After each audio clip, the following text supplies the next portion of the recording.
मोक्षदा एकादशी कब है? जानेंगे मोक्षदा एकादशी के महत्व, शुभ मुहूर्त और पूजा विधि के बारे में। मोक्षदा एकादशी मार्गशीर्ष मास के शुक्ल पक्ष की एकादशी को कहते हैं। सनातन धर्म इस एकादशी का खास महत्व होता है। मोक्षदा एकादशी का व्रत 11 दिसंबर को रखा जाएगा। मोक्षदा एकादशी का महत्व मोक्ष की प्राप्ति के लिए बहुत ही खास होता है और इस दिन व्रत करने से पितरों की कृपा आपको प्राप्त होती है। आइए जानते हैं मोक्षदा एकादशी का महत्व, शुभ मुहूर्त और पूजा विधि के बारे में। मोक्षदा एकादशी का व्रत भगवान विष्णु की पूजा के लिए बहुत ही खास माना जाता है। इस दिन व्रत करने से भगवान विष्णु की कृपा प्राप्त होने के साथ ही आपके पितरों के लिए मोक्ष की प्राप्ति का रास्ता भी सुगम होता है। यह व्रत मार्गशीर्ष माह के शुक्ल पक्ष की एकादशी तिथि को होता है और इस दिन पितरों के नाम से उनकी प्रिय वस्तुओं का दान करने का भी खास महत्व शास्त्रों में बताया गया है। इसी दिन भगवान श्री कृष्ण ने अपने प्रिय सखा अर्जुन को गीता का उपदेश दिया था। इस कारण से मोक्षदा एकादशी के दिन गीता जयंती का पर्व भी मनाया जाता है। इस दिन भगवान विष्णु और मां लक्ष्मी की विधि विधान से पूजा की जाती है। आइए जानते हैं मोक्षदा एकादशी का महत्व। पौराणिक मान्यताओं में बताया गया है कि महाभारत के वक्त भगवान कृष्ण ने इसी दिन अर्जुन को गीता का उपदेश दिया था, इसलिए इस दिन को गीता जयंती के रूप में भी मनाया जाता है। इन उपदेशों में भगवान कृष्ण ने अर्जुन को जीवन के मूल सिद्धांत और धर्म का मार्ग दिखाया था। मान्यता है कि इस व्रत को करने से साधक को सारे पापों से मुक्ति मिलती है। साथ ही पितरों को मोक्ष दिलाने के लिए मोक्षदा एकादशी का व्रत रखने से सबसे फलदायी और शुभ फलदायी माना जाता है। मोक्षदा एकादशी कब है, आइए जानते हैं। मोक्षदा एकादशी का व्रत इस बार 11 दिसंबर को रखा जाएगा। पंचांग के अनुसार इस व्रत का आरंभ 11 दिसंबर को देर रात 3:42 पर होगा। वहीं इस तिथि का समापन 12 दिसंबर को देर रात 1:09 पर होगा। उदया तिथि के अनुसार इस साल मोक्षदा एकादशी का व्रत 11 दिसंबर 2024 को रखा जाएगा। इस व्रत को करने से आपको सुख समृद्धि की प्राप्ति होती है और साथ ही आपके पितरों को मुक्ति मिलती है। आते हैं मोक्षदा एकादशी की पूजा विधि पर।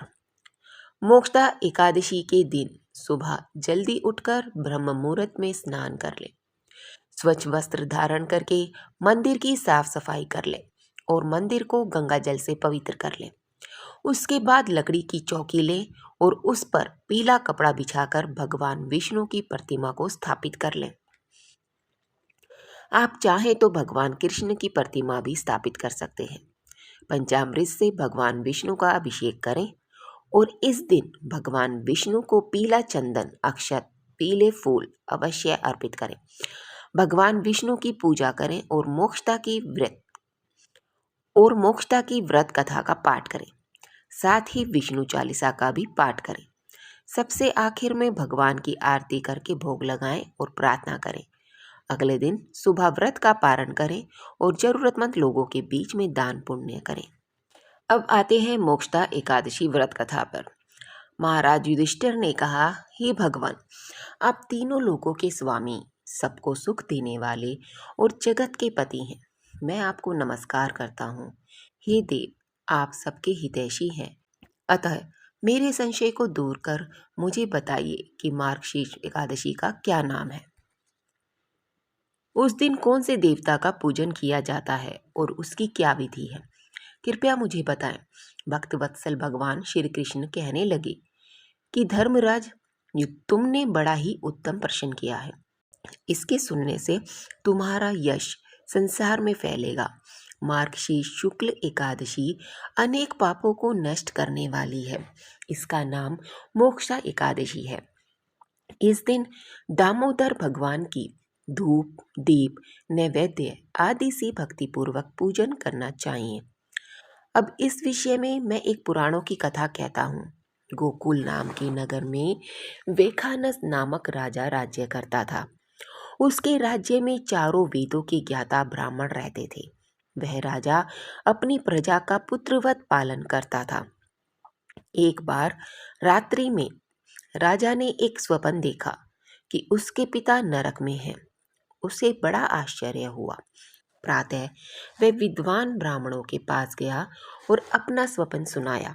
कहा, मैंने अपने पिता को नरक में कष्ट उठाते देखा है। उन्होंने मुझसे कहा कि हे पुत्र, मैं नरक में पड़ा हूँ, यहाँ से तुम मुझे मुक्त कराओ। जब से मैंने ये वचन सुने हैं तब से मैं बहुत बेचैन हूँ। चित्त में बड़ी अशांति हो रही है। मुझे इस राज्य, धन, पुत्र, स्त्री, हाथी, घोड़े आदि में कुछ भी सुख प्रतीत नहीं होता। क्या करूं? राजा ने कहा, हे ब्राह्मण देवताओं, इस दुख के कारण मेरा सारा शरीर जल रहा है।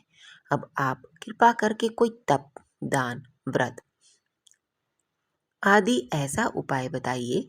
राजा ने कहा, हे ब्राह्मण देवताओं, इस दुख के कारण मेरा सारा शरीर जल रहा है। अब आप कृपा करके कोई तप, दान, व्रत आदि ऐसा उपाय बताइए जिससे मेरे पिता को मुक्ति मिल जाए। उस पुत्र का जीवन व्यर्थ है जो अपने माता पिता का उद्धार न कर सके।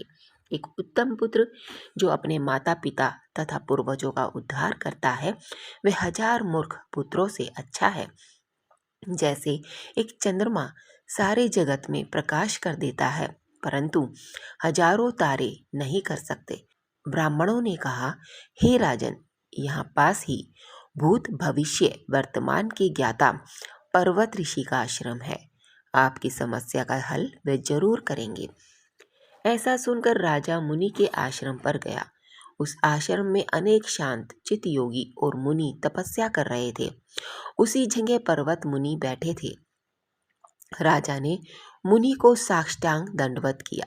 मुनि ने राजा से सांगोपांग कुशल पूछी। राजा ने कहा कि महाराज, आपकी कृपा से मेरे राज्य में सब कुशल है, लेकिन अकस्मात मेरे चित्त में अत्यंत अशांति होने लगी है। ऐसा सुनकर पर्वत मुनि ने आंखें बंद की और भूत विचारने लगे।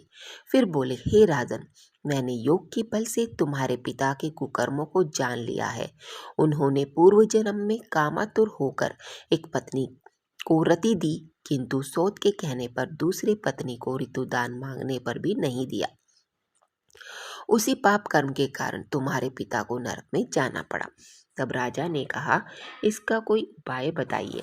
मुनि बोले, हे राजन, आप मार्गशीर्ष एकादशी का उपवास करें और उस उपवास के पुण्य को अपने पिता को संकल्प कर दें।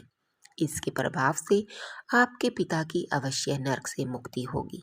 मुनि के यह वचन सुनकर राजा महल में आया और मुनि के कहने से कुटुंब सहित मोक्षदा एकादशी का व्रत किया। इसके उपवास का पुण्य उसने पिता को अर्पण कर दिया।